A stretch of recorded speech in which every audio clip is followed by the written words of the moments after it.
6 years ago, I made a video on how to draw shrubs.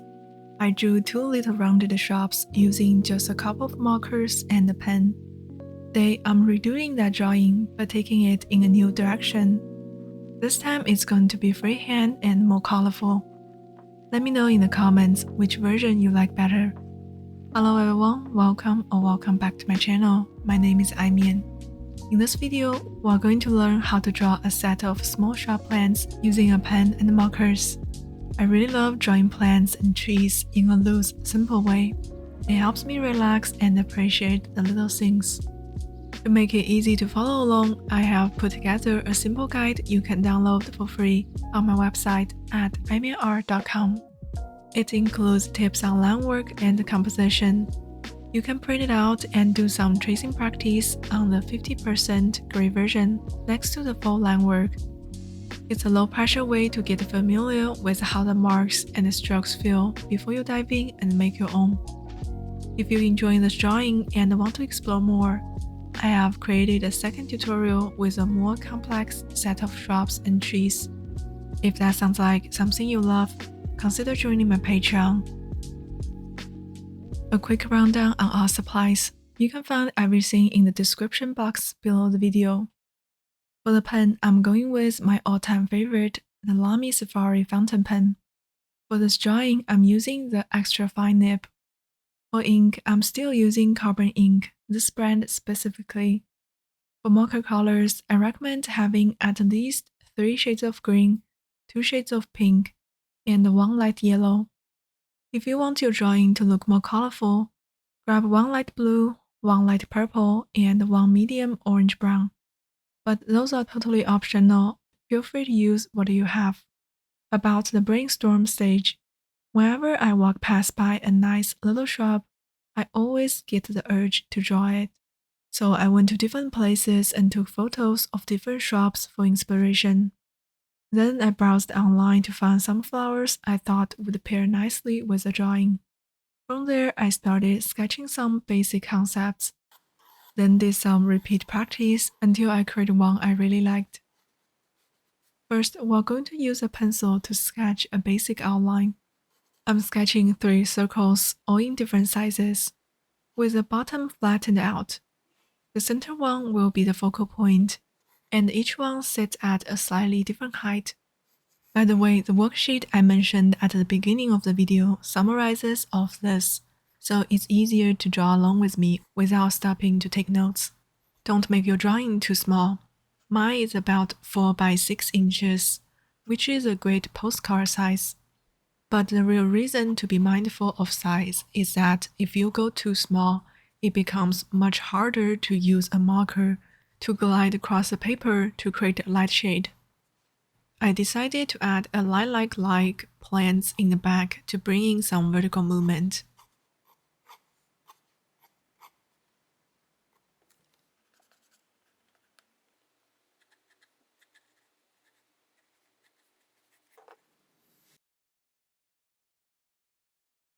Whenever you're ready, let's draw these shrubs.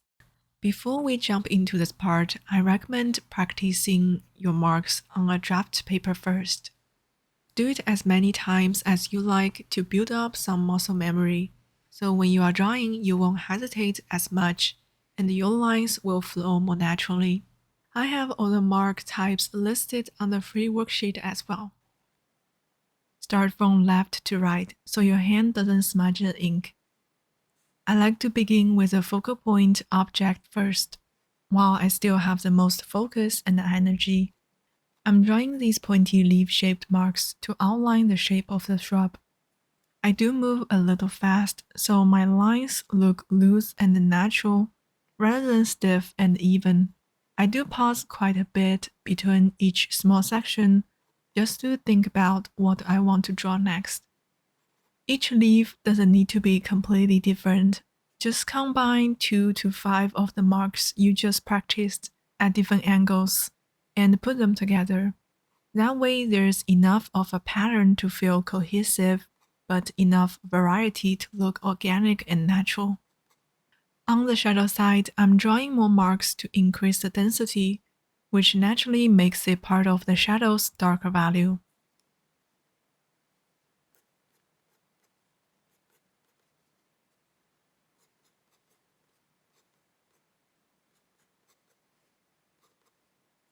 For the shrub next to the center one, I want to draw some flowers. On the light side, I'm drawing some small curved lines to capture a rounded flower shape, then adding individual ones around the center. For the leaves, I'm making them a little skinnier than the ones I used on the center shrub. Keep in mind your marks don't need to be super unique or detailed. In a set of drawing like this, small details can easily get lost once the whole piece comes together. So focus on the bigger picture and don't get too caught up in the little things. What feels important up close might not even stand out in the end. I was so focused on this drawing that I forgot to hit the record button a couple times. So just a heads up if you notice any big jumps. To give the drawing more depth, add a few blades of grass in the front. For the left shrub, I used tiny little lines to outline the shapes. Since this shrub isn't our main focal point, keep it simple. We wanted to support the centerpiece and let the main object shine. All three shrubs are quite dense with a fine texture. To create some contrast, I'm adding a looser, bolder textured plant in the back, which I went with something look like a lilac. Honestly, when I draw plants, I tend to improvise a little, rather than strictly following their exact shape.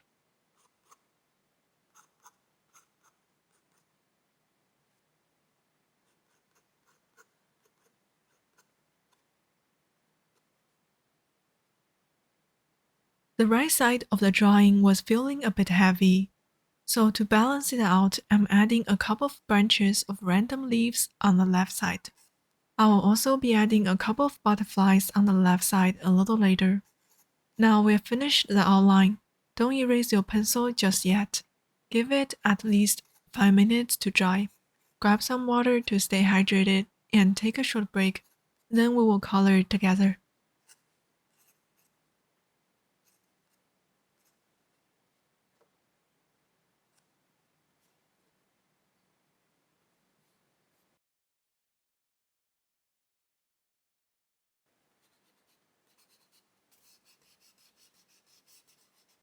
The first step of coloring, I'm starting with yellow as I always do. This gives the colors that comes on top a slightly different undertone, so the overall palette ends up looking more rich and diverse. It also helps map out where the light source is coming from.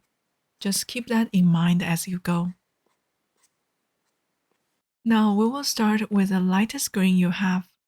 I'm using a yellow green, and this color is really the key tone of the whole drawing. If you don't have this color though, feel free to explore other options you have. Very gentle glide the marker across the paper. I'm going from right to left and lifting at the end. The right side will be slightly darker, and the left side slightly lighter.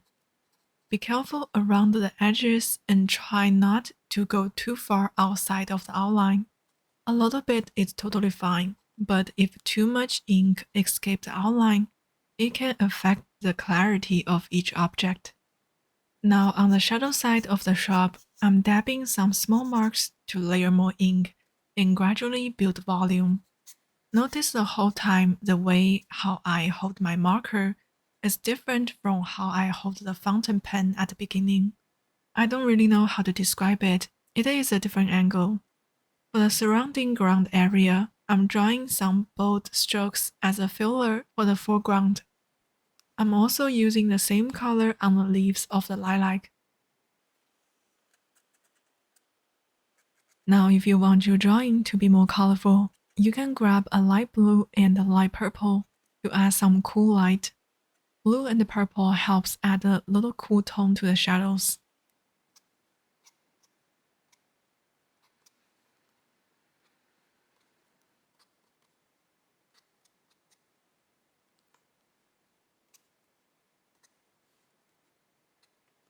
Next, let's color the flowers.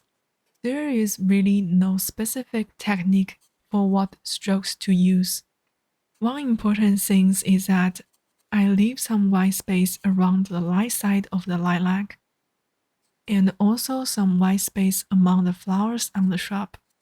The white space makes this area look lighter, become part of the highlight, and gives it more layers. Now I'm switching to a different hue of green. I'm using very light pressure to fill in the flower shrub, and I'm also going to use this color on the lilac leaves as well.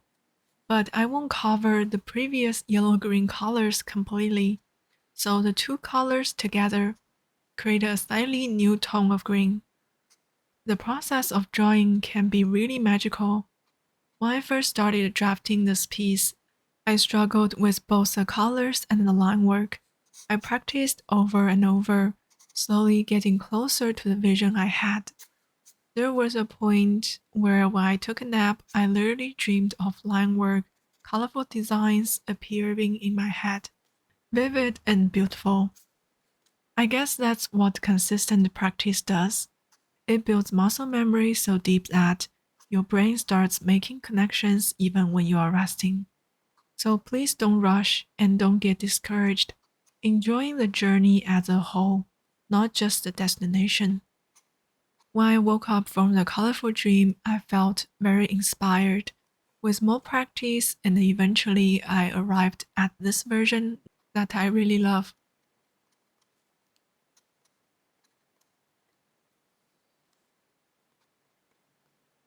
Now we have all the filler colors in, it's time to build up more depth. I'm using a darker purple-pink color for the flowers around the right side of the bush. Since this is the shadow side, think of each shrub like a sphere. If the light is coming from the left, the right side will appear darker. The center bush is still looking a little flat, so let's enhance the shadows. I'm using a medium shade of green and drawing small strokes to create shadows on the right side of the shrub. I'm also using the same color to add darker values to other shrubs and the leaves of the lilac.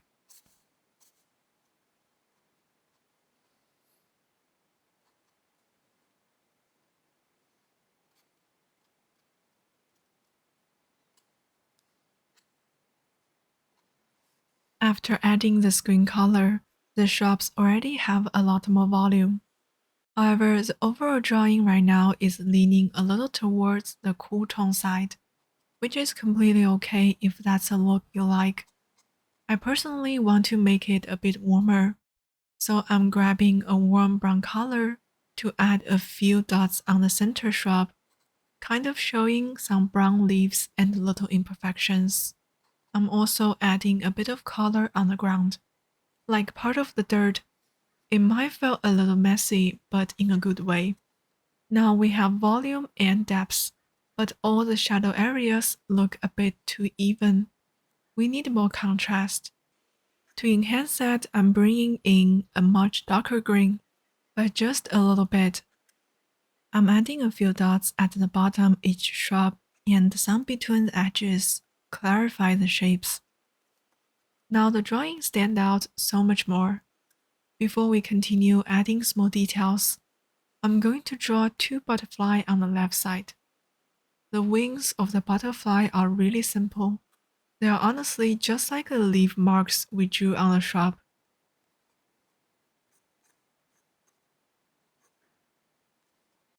Now for the final stage, adding the darkest shadow and the brightest highlights. I'm using a black brush pen, but you can also use a black marker. I'm adding a few strokes that represent the darkest shadow, like occlusion shadows. Then to make the drawing sparkle a little more, I'm using white paint to add some highlights. This step is totally optional. I'm adding a few highlights along the edges of the shrubs and some on the grass. From here, you can keep tweaking small details. I like to use a couple of acrylic marker to fix small mistakes or adding another layer here and there. The difference it makes can be big or very small, depending on how much you use it. I really hope you enjoyed this tutorial. I hope this drawing gives you a beautiful dream and makes you happy. I would love to hear from you. let me know which version of the shrubs you like better. Feel free to leave a comment. Don't forget to download the free worksheet on my website. And if you would like to see the tutorial for the second set, where we will draw a pine tree with hydrangea and a few shrubs together, consider joining my Patreon, where you will find more step-by-step worksheets available. Thank you so much for watching, and I will see you in the next video.